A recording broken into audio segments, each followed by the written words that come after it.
தந்தை, மகன், தூய ஆவியாரின் பெயராலே ஆமீன். அன்பார்ந்தவர்களே, பலிபீடம் கிறிஸ்துவின் உடல்தான் என்று திரு அவை நமக்கு உணர்த்தும் இன்னொரு குறிப்பை சொல்கிறேன். பலிபீடத்தை அர்ச்சிப்பது ஒரு ஆயர் மட்டுமே. ஒரு குருவால் அர்ச்சிக்க முடியாது, அர்ச்சிக்கக்கூடாது. அப்போ அர்ச்சிப்பது ஒரு ஆயர் மட்டுமே. அந்த ஆயர் பலிபீடத்தை அர்ச்சிப்பதை நீங்கள் கவனிச்சிருப்பீங்க. ஏதாவது அர்ச்சிப்பில் நீங்கள் பங்கெடுத்திருந்தீங்கன்னா, கான்சக்ரேஷன் ஆஃப் த ஆல்டர் பங்கெடுத்திருந்தீங்கன்னா நீங்கள் பார்த்துருப்பீங்க. தைலத்தால் ஆயர் அர்ச்சிப்பு நடத்துவார். அதை அபிஷேகம் செய்யும் பொழுது அந்த அர்ச்சிப்பில் பயன்படுத்தப்படும் அந்த தைலம் எதற்காக பயன்படுத்தப்படும் தைலம்? திரு வேற எதற்காக இதை பயன்படுத்துதா அப்படின்னு கேட்டால், மனிதர்களுக்காக, அதாவது நமக்கு பயன்படுத்தப்படும் தைலம் தான் ஆல்டர் அர்ச்சிப்புக்கும் பயன்படுத்தப்படுகிறது. நமக்கு எப்போ பயன்படுத்துவது? உறுதி பூசுதலில் பயன்படுத்தும் தைலம். ஒரு மகன் குருவானவராக மாறும் பொழுது அவரை அர்ச்சிக்கும் அந்த தைலம், குருவானவராக அர்ச்சிப்பு செய்யும் தைலம். இந்த தைலத்தை தான் அர்ச்சிப்புக்காக, கான்சக்ரேஷன் ஆஃப் த ஆல்டருக்காக பயன்படுத்தப்படுகிறது. அதனால் யோசிச்சு பாருங்க, மனிதர்களுக்கு, நம் உடலுக்கு பயன்படுத்தப்படும் அதே தைலம் தான் இயேசுவினுடைய சரீரத்தை அர்ச்சிப்பு நடத்த கான்சக்ரேஷன் ஆஃப் த ஆல்டருக்கு பயன்படுத்தப்படுகிறது. பலிபீடத்தின் மீது நறுமண புகையின் அடையாளம். கிறிஸ்துவின் உடலே நறுமண புகையாக உயர்கிறது என்பதனுடைய அடையாளம். திருப்பலியில் ஒப்புக் கொடுக்கப்படும் ஜெபங்கள், விண்ணப்பங்கள், அது அனைத்துமே கிறிஸ்துவின் சரீரத்தின் வழியாக தந்தைக்கு ஒப்புக் கொடுக்கப்படுகிறது. த்ரூ ஜீசஸ் கிரைஸ்ட் த மீடியேட்டர் நாம் ஜெபிக்கும் ஜெபங்கள், நாம் வைக்கும் காணிக்கைகள் தந்தையான இறைவனுக்கு ஒப்புக் கொடுக்கப்படுகிறது. அடுத்தது, பலிபீடத்தை அலங்கரிப்பது. நற்கருணையின் பலிபீடம் என்றும் அடையாளம், ரா உணவின் மேஜை என்பதினும் அடையாளமாகும். விளக்குகளை நாம் பயன்படுத்துவது. பலிபீடத்தில் விளக்குகளை வைக்கிறோம். விளக்குகளை வைப்பது இயேசு கிறிஸ்துவே உலகின் ஒளி என்பதை குறிப்பதற்கும், கிறிஸ்துவின் சரீரம், இயேசு கிறிஸ்து, நீங்கள் யோவான் நற்செய்தியில் பார்த்தீங்கன்னா இயேசு கிறிஸ்து சொல்வார், நானே உலகின் ஒளின்வார். கொஞ்ச நேரத்துக்கு பிறகு சொல்வார், நீங்கள் உலகின் ஒளி அப்படின்வார். அந்த பலிபீடத்தில் விளக்குகளை வைக்கும் பொழுது நானே உலகின் ஒளி என்ற கிறிஸ்துவனுடைய அடையாளமும், 2, கிறிஸ்துவின் சரீரமாக மாறும் நாம் உலகின் ஒளியாக திகழ வேண்டும் என்பதை குறிப்பதற்காக அடையாளம்தான் அந்த விளக்குகள். பலிபீடத்தில் 5 சிலுவைகளை வைத்துதான் அந்த பலிபீடத்தை அர்ச்சிப்பார்கள். அது இதனுடைய அடையாளம். கிறிஸ்துவனுடைய சரீரம் என்பதை குறிப்பதற்காக, கிறிஸ்துவனுடைய சரீரத்திலே ஏற்பட்ட காயங்கள், அந்த காயங்களை குறிப்பதற்காக தான் இந்த 5 சிலுவைகளை வைப்பது. அன்பார்ந்தவர்களே, திருச்சபை மீண்டும் மீண்டும் நமக்கு உணர்த்துவது, இதில் வைக்கும் தைலமாக இருக்கட்டும், அதில் வைக்கும் நறுமண பொருளாக இருக்கட்டும், நறுமண புகையாக இருக்கட்டும், அதில் வைக்கப்படும் நற்கருணை பலிபீடமாக, நற்கருணை விருந்தாக இருக்கட்டும், அதில் வைக்கப்படும் விளக்குகளாக இருக்கட்டும், 5 சிலுவைகளாக இருக்கட்டும், இது அனைத்துமே குறிப்பது இது கிறிஸ்துவின் சரீரம் என்று நாம் நம்புகிறோம். வெறும் ஒரு அடையாளம் அல்ல, அதை நம்புகிறோம். இந்த சரீரத்தின் வழியாக நடக்கும் அந்த பலியை குறிப்பதற்காக தான். அந்த பலிபீடத்தில் இப்போ நமக்கு இன்னொரு டவுட் வரும். ஃபாதர், நீங்கள் கிறிஸ்துவின் சரீரம்னு சொல்கிறீங்க இல்லையா? பலிபீடத்தை கிறிஸ்துவின் சரீரம்னு சொல்கிறீங்க.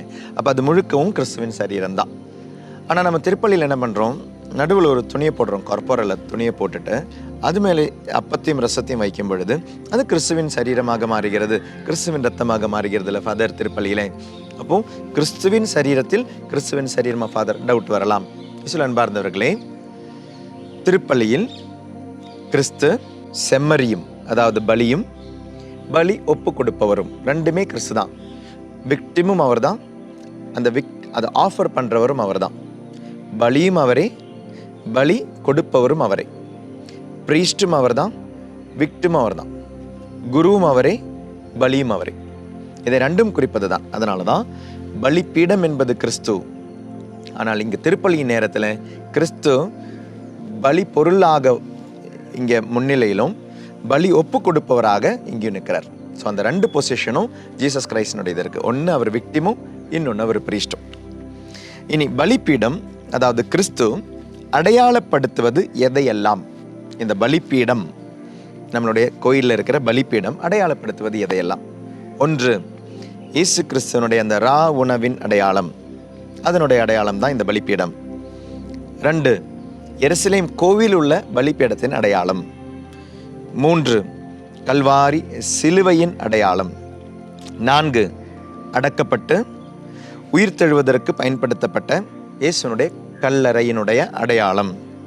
5 விண்ணக பலிபீடம். ரா உணவினுடைய அடையாளம் தான் இது. இயேசு கிறிஸ்து தனது திருப்பலியை தொடங்கிய இடம் ரா உணவினுடைய அடையாளம். அதனால தான் கல்வாரி பலி அப்படின்னு சொல்லும் பொழுது, கல்வாரி பலி அப்படின்றதுல ஒரு அது முழுமை இல்லை. கல்வாரி பலி இயேசுனுடைய பலி அப்படின்னு சொல்லும் பொழுது அது 3மே சேர்ந்து தான் இயேசுனுடைய பலி. இந்த பாஸ்கல் மிஸ்டரி, இயேசுனுடைய பாடுகள், மரணம், உயிர்ப்பு, இது அனைத்தும் சேர்ந்தது தான் ஒரு நிகழ்வு. கல்வாரி பலியை மட்டும் குறிப்பது அல்ல பலிபீடத்தில் நடக்கும் பலி. அப்போ 1 ரா உணவில் ஆரம்பிக்கிறது, அதனுடைய அடையாளம் தான் இந்த பலிபீடம். 2 எருசலேம் கோவிலின் பலிபீடம். இயேசு கிறிஸ்து எருசலேம் கோயிலை தூய்மைப்படுத்தும் போது சொல்லுவார் இல்லையா, நீங்கள் இதை அழிச்சிருங்க, நான் 3 நாளில் கட்டி எழுப்புறேன் அப்படின்வார். பழைய ஒரு பலி போகுது, புதிய ஒரு பலி ஆரம்பிக்குது. எருசலேம் கோவிலின் பலிபீடம். 3 கல்வாரி சிலுவை. 4 இயேசுனுடைய அடக்கம், உயிர்ப்பு, இது நடக்கும் கல்லறை. 5 விண்ணக பலிபீடம். இதனாலேயே தான் பலிபீடத்தை ஒரு டேபிள் போல பயன்படுத்தக்கூடாது. ஏனெனில் அது கிறிஸ்துவனுடைய சரீரம். பல கோயில்லையும் நம்ம பயன்படுத்துகிற இடங்களில் எல்லாமே நம்ம பலிபீடத்தை ஒரு டேபிள் போல பயன்படுத்துகிறோம். அது மாற்றங்களுக்கு உட்படுத்தப்பட வேண்டியது. ஏனெனில் பலிபீடத்தை சில டைம் ஃபாதருடைய கர்ச்சீஃப் வைக்கிறதுக்காக பயன்படுத்துவாங்க. சில டைம் தண்ணி வேணும்னா அதில் தண்ணி குடிக்கிறதுக்காக வாட்டர் அதுக்காக பயன்படுத்துவாங்க. புத்தகங்கள் வைக்க பயன்படுத்துவாங்க. ஒரு டேபிள் மாதிரி பயன்படுத்தக்கூடாது பலிபீடத்தை. பலிபீடத்தில் இருக்க வேண்டியது த புக் ஆஃப் த காஸ்பிள்ஸ். அது அடுத்த டாப்பிக்கில் உங்களுக்கு சொல்கிறேன், அடுத்த நாள் உங்களுக்கு சொல்கிறேன். புக் ஆஃப் த காஸ்பிள் வைப்பாங்க, அது பலிபீடத்தினுடைய சென்டரில் இருக்கணும். 2 பலிபீடத்தில் வைக்க வேண்டியது ஆஃபர்ட்ரிக்கு பிறகு, காணிக்கைக்கு பிறகு, காணிக்கை பவனிக்கு பிறகு அப்பமும் ரசமும். இது அதில் பங்கெடுக்கும் மக்கள் எல்லாரும் பார்க்கிறபடி இருக்கணும். we have to see, அதில் பங்கெடுக்கிற எல்லாரும் இதை காணும்படி இருக்கணும். அந்த காணிக்கை பொருட்கள், காணிக்கையாக ஒப்பு கொடுக்கப்பட்ட அப்பமும் ரசமும் எல்லாருடைய கண்ணுக்கும் தெரிவதாக இருக்கணும். அதனால தான் அலங்காரங்கள், இதை எதையுமே மறைக்கக்கூடாது. சில டைம் சில பூ டெக்கரேஷன்ஸ் எல்லாம் என்ன ஆகும்னா, இந்த பலிப்பீடத்தில் உள்ள இந்த காணிக்கை பொருளை மறைத்து விடும். மறைக்கக்கூடாது.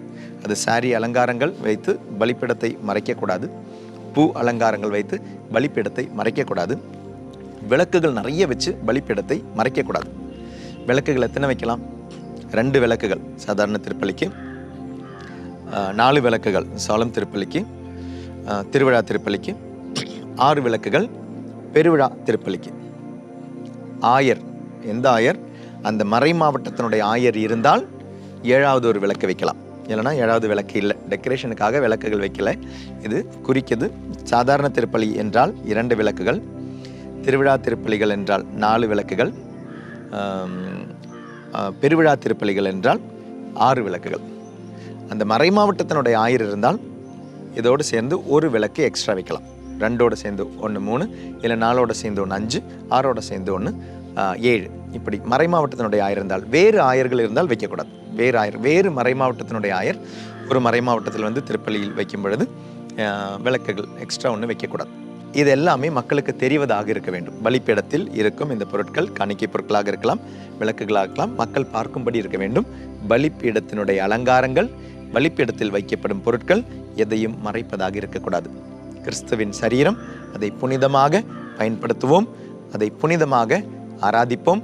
அந்த கிறிஸ்துவனுடைய பலிப்பீடத்தை அனைத்து விதத்தினுடைய அந்த வணக்கத்தை கொடுத்து கிறிஸ்துவை வணங்குவோம் பலிப்பீடத்தில்.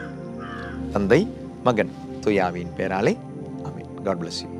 நற்கருணை நாதரே ஆராதிக்கின்றேன், தூய ஆன்ம